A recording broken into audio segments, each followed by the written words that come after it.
vehicle that we got in the shop that we're going to be working on today is a 2012 Ram 2500. This procedure is going to apply to anything from a 1500, 2500, 3500, 45 and 5500 series trucks. Doesn't matter, gas or diesel. They've got a water leak getting into the rear of the cab coming up from the ceiling. I'll show you the most common place where you're going to find that, how to get access to it, and what to look at real closely to make sure that's where it's coming from. And then I'm going to give you a little simple tip on how to repair it without replacing anything. So it's going to take just a matter of about 5 to 10 minutes of your time, a couple dollars and some sealant, and I'm going to show you to get a nice clean finish that's going to solve your problem. So let's go ahead and move on back and I'll get you to it.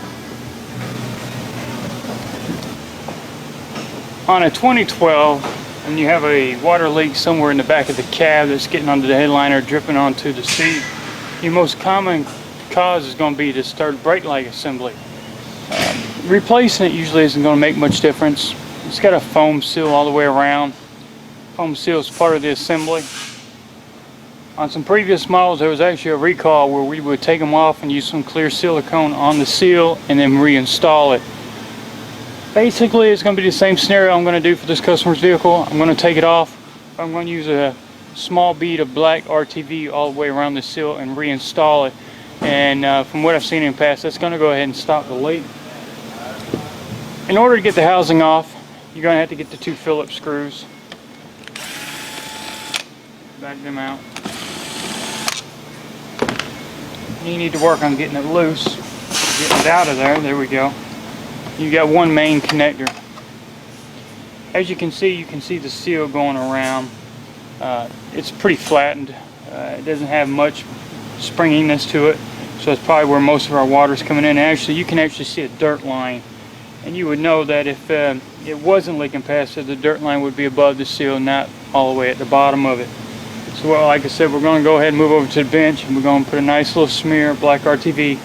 Nothing excessive, because once we put it back on, we don't want no bead poking out around where the light was. So let's go ahead and move to the workbench. Like I said, you want to stay on the flat area. You don't want to need to necessarily go on the outside. You can do a little bit, but I would stay on the flat area and give me a nice little smear. I just got some basic engine RTV black. Start squeezing it out. I'm going to work all the way around until I get to the other end.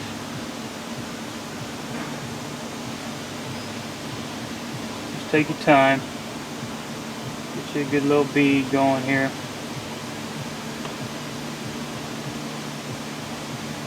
Like I said, you can replace these, but I've seen it doesn't make much difference in the end.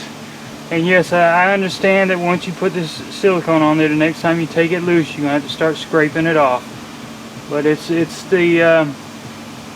the madness you got to deal with sometimes. You've got to come up with a solution that's going to work for both the customer and for you. That's going to solve the water leak in this case.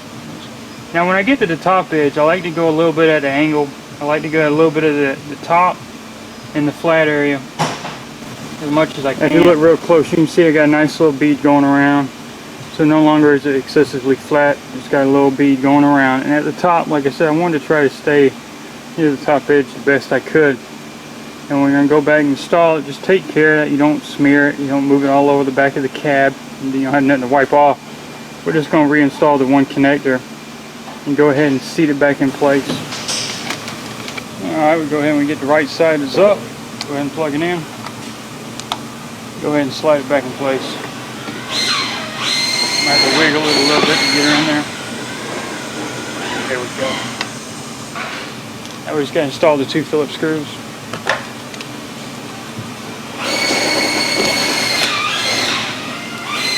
Try not to over tighten it as best you can. Alright. Now it's a matter of wiping it off. And like I said, pay attention around the edge. Make sure you don't see no excessive sealant coming around. If you do, wipe it off and get it as nice and clean as you can. So at that point, we're pretty much going to go ahead and go outside and do a water test, make sure we don't see anything. If everything turns out fine, we'll go ahead and get the vehicle back to the customer and we've taken care of the problem.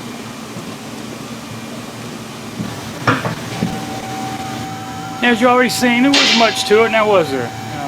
Pretty much just getting a Phillips screwdriver, taking some screws out, looking at that seal physically and seeing that there actually was an obvious place where the water was coming in, and going ahead and put some RTV on it or silicone. You can use clear if you want. I prefer black because of course it blends in with everything back there.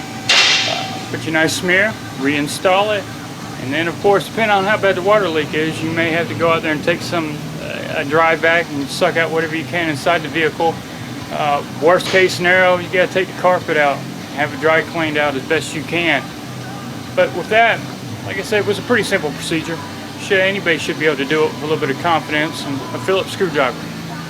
No need to take it in and have any kind of work done that you got to pay for when you can do it yourself. So I appreciate you watching the video. Always stay tuned for more, and always subscribe. Thank you.